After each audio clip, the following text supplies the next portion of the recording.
story of a pirate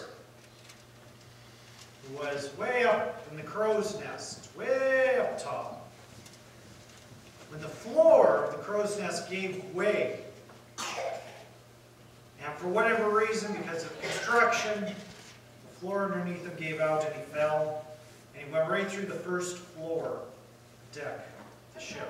He fell right through it, and he fell right through the next deck, and through the next deck, until finally he came to the bottom of the ship, and finally the only thing that kept him going through the ocean was the hardness of the bottom of the hull. The first mate came running up to him and says, "Are you all right, matey?" And the pirate replied, yes, I've been through hardships before." I'm sorry. For those who are not sick, you probably are now. Well, pirates are in fashion right now, aren't they? For whatever strange reason, they are in fashion. And it's strange because, you think of what a pirate truly is. They are cutthroat thieves. And the Pirates of the Caribbean movies came out, four of them I guess we're up to now. And they're all about people who are obsessed, in their own words, with things that are shiny. I've got a strange title on my sermon this morning if you look at the back of the bulletins. We're not to be pirates because they kill, because they pillage, because they steal. But you know what? Perhaps treasure itself is okay to be obsessed with. That's a biblical thing. One of the movies, those Pirates of the Caribbean movies, I'm not endorsing them up here, but I've seen them. And in the first one, they make the comment that not all treasure is shiny. We are to be obsessed with a treasure, but one that is not shiny. To be attracted to one that pulls our hearts, because there is a treasure that exists that is good and is worth chasing after. The Sermon on the Mount is what we've been going through the last few months. You've been with us, and we're midway through chapter 6. In fact, a little bit past the midway mark. And chapter 6 is a lot about questions about what do you want? What do you want? If you pray, if you give generously, you even do things like fast, what are you after? Why do you do it? Is it because you want people to think good of you? To praise you? If it is, fine, no problem. You get that. If your goal is the attraction of the world, then you will get noticed by people. But perhaps, what you really treasure, perhaps might be that the God of the universe takes an interest in you. And maybe He gives you praise. Maybe He is the one who gives you a reward. And the promise in the Sermon on the Mount is you will get that as well. You will get that as well. If that is your goal, you will certainly get it. But note that to do that, you have to put away things of this world. You can't look all the time at what people are saying, what people's reaction to your life is. You can't always be going after things of this world, and that's so easy to do because we have to let go of our need to be praised and to have people praise us. To let go of our need to have people admire us. Perhaps we need to let go of our need to have people sympathize with us or feel sorry for us. Learn not to worry about that. Instead, let the light of Jesus shine inside us. The treasure that comes from being captivated by the things of God are much greater treasures than any others. I don't know, despite the fact this can be the second time I've already done this, I don't know that there's a lot of lessons we can really get out of those Pirates of the Caribbean movies. And again, I'm not endorsing them, but there is one that I was thinking about this week, about treasure, is that the kind of the hero slash villain of those movies is a guy by the name of Jack Sparrow. He's a bad guy who occasionally gets pulled into being a good guy. But all the pirates around him are always chasing after the immediate treasures. Gold, the silver, the things like that. But he's always after something bigger. Something that will last longer. And you know, that's the vision that we should have right now. Even as we chase after treasure. Matthew 6 verses I've read. Do not lay up for yourselves treasures on earth where moth and rust destroy and where thieves break in and steal, but lay up for yourselves treasures in heaven, where neither moth nor rust destroys, or where thieves do not break in and steal, for where your treasure is, there your heart will be also. Two very clear, concise options. Except they're pretty complicated when we get down to it. The heavenly and the earthly. Now, if you've been around through this sermon series, the very first week I did something on the Sermon on the Mount. It's way back in September. Now, September doesn't feel that long ago because we haven't had winter yet. But actually it was a few months back. Way back, on that very first Sunday I did this, I did an experiment. And I don't know who all was here. If you weren't here, that's okay. But it was kind of fun because I took a ball of yarn and we passed it all around the church. And we stretched this ball of yarn, and it did a couple loops, and we still had a lot of yarn left standing there. And I stood up here, and I made a little dot at the beginning of the yarn, and I said, who can see this? And some of you may remember this. Nobody could actually see the dot that I had made, because it was tiny compared to the entire yarn.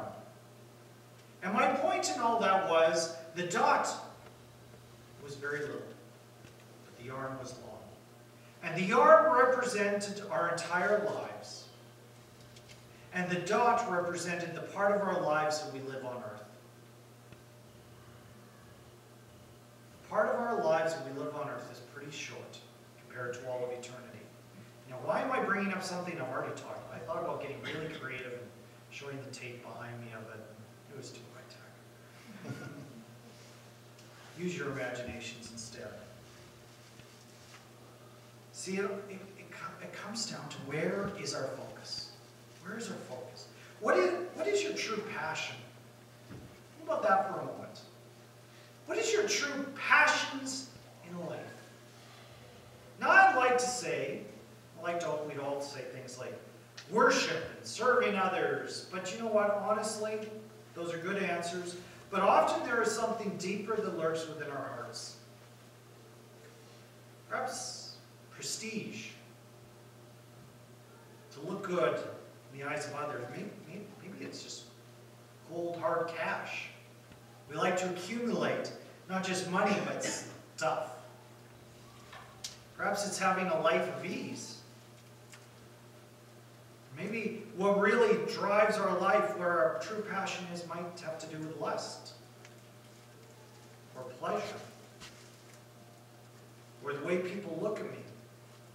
You know, there are always things in life to distract us, and none of them last. God and His eternal kingdom last forever. Our good intentions, our sacrifices, they can last as well. And we gain from them. That's where in the New Testament it says, "Blessed be the God and Father of our Lord Jesus Christ, who according to His abundant mercy has begotten us again to a living hope through the resurrection of Jesus Christ from the dead, to an inheritance incorruptible, undefiled, that does not fade away, reserved in heaven for you, who are kept by the power of God through faith for our salvation, ready to be revealed in the last time.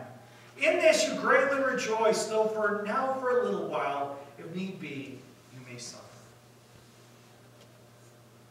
Well, that last little line was good up until that last word. You might have to suffer a little bit for the moment, but there's something bigger coming. There's something better out there. And if you have to suffer a little while now to get something better, okay. Because it's worth waiting for. And we strive for the treasures that will not ever end. 1 Corinthians we read, "Now if anyone builds on this foundation with gold, silver, precious stone, wood, hay, straw, each one's work will become clear. For the day will declare it, because it will be revealed by fire. And the fire will test each one's work of what sort it is. If anyone's work, which he has built on it, endures, he will receive a reward. If anyone's work is burned, he will suffer loss. But he himself will be saved, it is as through fire." There's an old story, you may have heard it.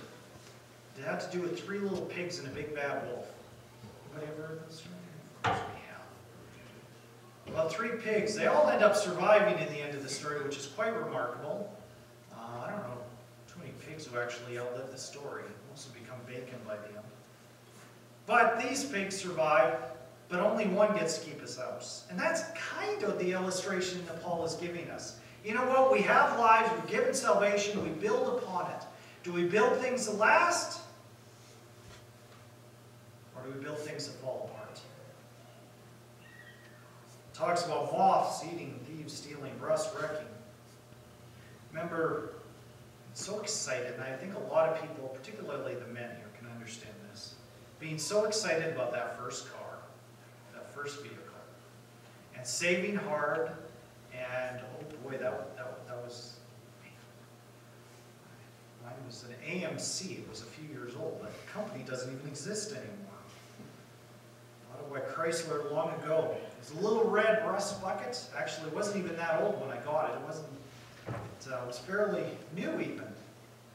It had a quirk. It didn't work if it was below -20, which when you live in Alberta is an issue.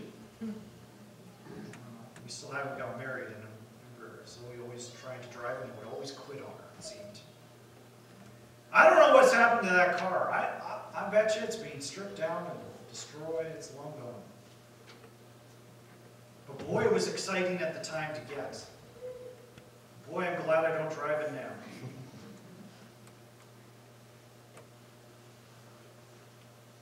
It's gone today.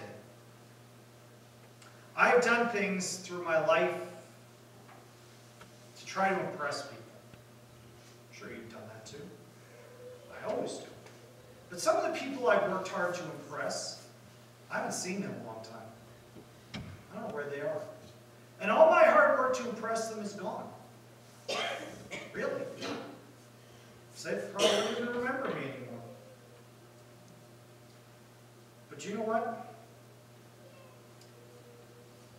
When we talk about supporting the church in Congo, we put money in there. And that money is used to build the church in a far-off country. I may not have impressed anybody over there because I probably won't know most of them. And that money probably I could have used for something else. But perhaps somebody's going to heaven because we put that money in. And that's building on something important. Every year we go off to Mustard Seed once a year and do some work with the street people in Edmonton. And I don't know quite where those people are going to end up, but I know this, at least we gave them a glimpse of heaven. I think that'll last a lot longer. When I love God and when I love people, that's going to last. The question is, how on earth do I do that? How do I become that person? That's going to come in the next couple of verses. The eye is the lamp of the body, so if your eye is healthy, your whole body will be full of light. But if your eye is bad, your whole body will be full of darkness. If then the light in you is darkness, how great is that darkness? That's confusing to read, I'll tell you. But let's hang on, it's important stuff. Often in the Bible, eyes and hearts go together. We focus our eyes, we set our heart. In the words that we've been using in this sermon series, we become captivated. What do you let in? I know some here, others who are not here, have had cataract surgery through the years. It's an important thing.